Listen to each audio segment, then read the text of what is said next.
உங்கள் favourite TV ஷோக்களை இனி miss பண்ண தேவையில்லை. ZEE5 இல் முற்றிலும் இலவசமாக காணுங்கள். இங்கேயும் எப்பொழுதும். நீயா? ஆமா, நான் தான்.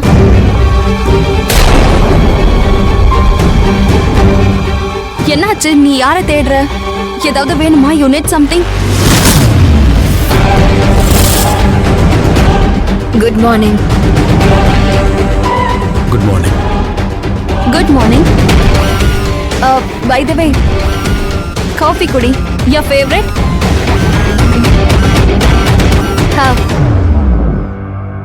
இதான் உன்னோட ஃபேவரட் இல்லையா? நான் ஏன் லக்ஷ்மியை பார்க்குறேன்? ஒருவேளை மருந்தோட எஃபெக்டா? அப்படித்தான் இருக்கு. நான் தான் போட்டேன். ரிஷி, கேர்ஃபுல் கேர்ஃபுல். என்னாச்சு? நல்லா இல்லையா?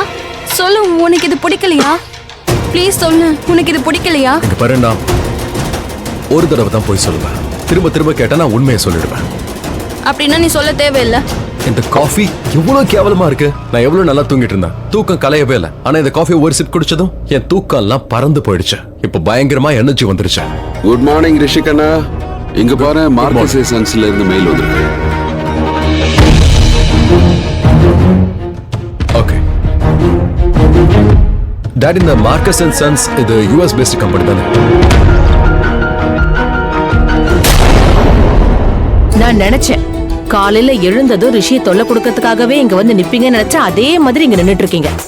ரிஷி, நீ எந்த வேலையும் பார்க்க தேவையில்ல, எல்லாத்தையும் இவரே பாத்துக்குவாரு. இல்ல நீலம், நான் அவனை வேலை செய்ய சொல்லல, இன்ஃபர்மேஷன் கொடுத்தேன். அந்த இன்ஃபர்மேஷனை கூட வேற யார்கிட்டயாவது கேளுங்க. ஏன் இங்க வந்து கேட்டுட்டு இருக்கீங்க? நான் சொல்லிட்டேன்ல, 1 வீக் அவன் ரெஸ்ட் எடுத்து ஆகணும். ஓகே, சாரி நான் வரேன். டாட், இட்ஸ் ஓகே மாம். அது என்ன ப்ராப்ளம்னு காட்டுங்க, நான் இப்பவே அதை சால்வ் பண்ணிட்டேன். ரிஷி, அம்மா கோவமா இருக்கா?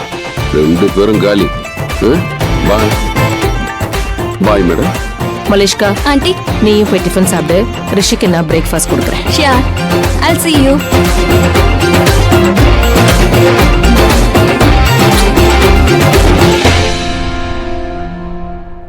நேத்து நீ என்கிட்ட என்ன ப்ராமிஸ் பண்ண? அம்மா இனிமே நீங்க சொல்ற மாதிரி நடந்துக்கிறேன்னு சொன்னல. அம்மா சொல்றேன், ஒழுங்கா ரெஸ்ட் எடுக்கிற வழியை பாரு. முழுசா குணமாக்குற வரைக்கும் வேற எந்த வேலையும் நீ பார்க்க கூடாது. ஓகே? ஓகே. இப்ப எப்படி இருக்கு? பரவாயில்லையா? இங்க எல்லாரும் எனக்காக வருத்தப்படுறாங்க, நான் நல்லா இருக்கணும்னு கேக்குறாங்க. ஆனா அங்க லக்ஷ்மி எனக்கு ஒரு போன் கூட பண்ணல.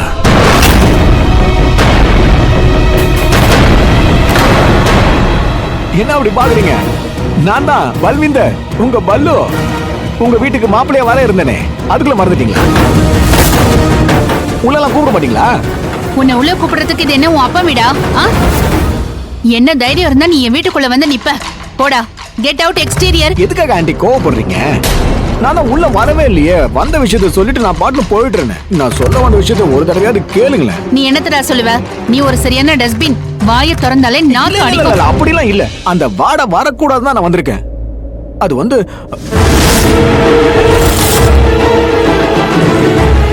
லக்ஷ்மி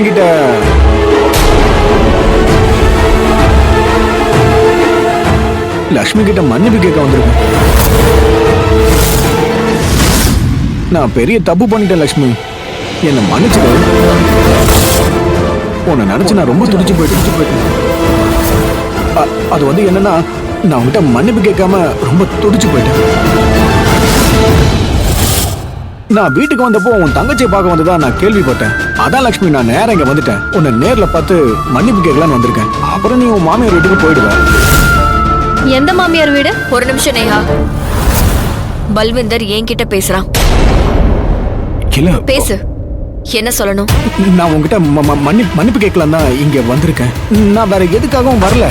நான் தப்பு பண்ணிட்டேன், என்ன மன்னிச்சிடு. எல்லாரும் முன்னாடி நான் மன்னிப்பு கேட்டுக்கிறேன். நிஜமாவே நீ பண்ண தப்ப உணர்றியா? குழந்தைங்க மேல சத்தியமா,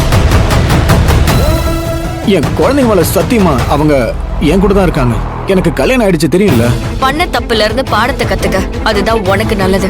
நான் நிறைய கத்துக்கிட்டேன். ராத்திரி முழுக்க போலீஸ்காரங்க வச்சு அடிச்சாங்க. அந்த அடியில நான் நிறைய பாடத்தை கத்துக்கிட்டேன். இப்ப எனக்கு எல்லாமே புரிஞ்சிருச்சு. தப்பு என் மேலதான். எனக்கு தண்டனை கிடைச்சிருச்சு. அங்கேயும் என்ன மன்னிச்சிட்டாங்க, இங்கேயும் நீ என்ன மன்னிச்சிட்ட. அக்கா எப்போ உன்னை மன்னிச்சா? அதான் மன்னிச்சிட்டாங்கல்ல. இப்போ நீ என்ன மன்னிச்சிட்டல. உன்னை கடவுள் மன்னிப்பாரு. அதுக்காக நீ உண்மையாவே திருந்தி ஆகணும். இல்லனா போலீஸோட கணக்கை விட சொசைட்டியோட கணக்கு எப்பவுமே வேற மாதிரி இருக்கும். அதுக்கு முன்னாடி போலீஸ் அடிக்கிற அடியெல்லாம் ஒண்ணுமே இல்லை. ஷாலு, பாணி உள்ள வாங்க.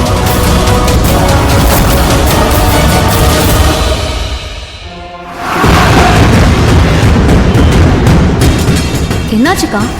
நேத்து நைட்டு நான் ரிஷியை பார்த்துட்டு வந்தப்போ கூட இப்படிதான் ஃபீல் பண்ணேன். என்ன சொல்ற? அதாவது யாரோ என்னை ஃபாலோ பண்ற மாதிரி இருக்கு.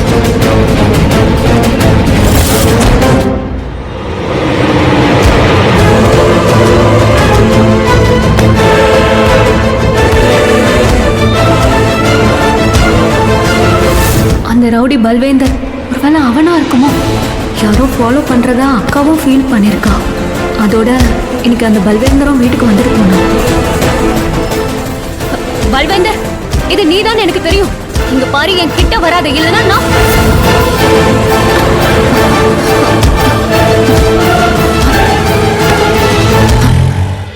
என்னது 50 லட்சமா? வாய பொழக்கிற பாத்தியா? எனக்கும் அப்படிதான் இருந்துச்சு. என்னோட வாழ்க்கையில 50,000 கூட ஒன்னா சேர்த்து வச்சு நான் பார்த்ததில்ல. ஆனா லக்ஷ்மியோட மாமியார் மொத்தமா 50 லட்சத்தை கொண்டு வந்தா.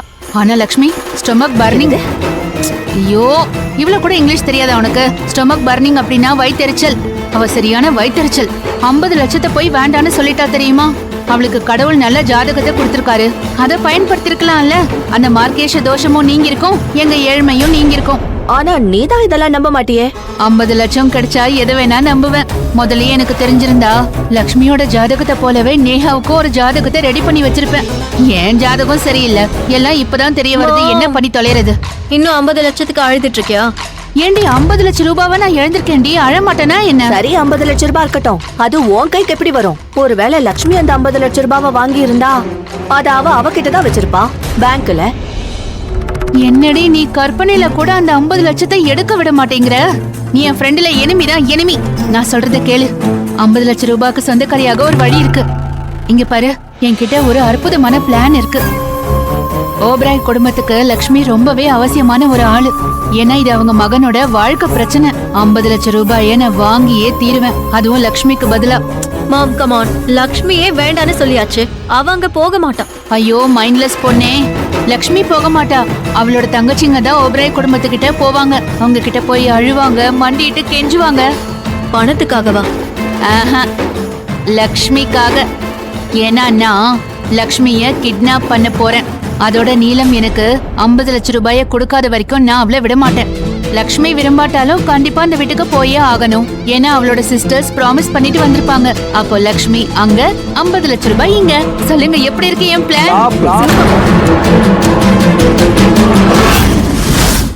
ஜீ5 ஆப்பை டவுன்லோட் செய்து அனைத்து எபிசோடுகளையும் இலவசமாக பாருங்க.